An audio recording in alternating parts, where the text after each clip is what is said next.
Awesome question, Jake. So Jake is asking what type of soil he should get if he's going to be planting his Seedsheet garden, or you could really apply this to any garden. So when you're choosing a soil, you really want to pick a fertilized potting soil. Organic is preferred, but not a game changer. We prefer organic here. So we prefer about 16 quarts of soil for our balcony size container. We like a fertilized organic potting soil. It's very important that it's a potting soil and not a backyard dirt that you're just digging up, or sand or mulch. The important factors to remember is drainage in your soil. You want there to be moisture retention, but not too much. If you have mulch, that water will just filter directly through your mulch and it won't retain a lot of moisture, and it won't support your your root growth either.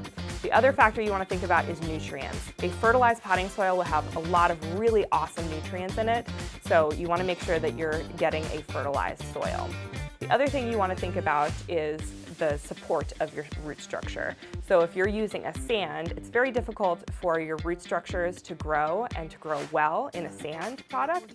It also will retain too much moisture in a sand product, and you will end up smothering your seeds. So not a good idea to use sand or mulch or dirt from your backyard. Definitely want to use a fertilized potting soil mix. Awesome question, Jake. Thank you so much.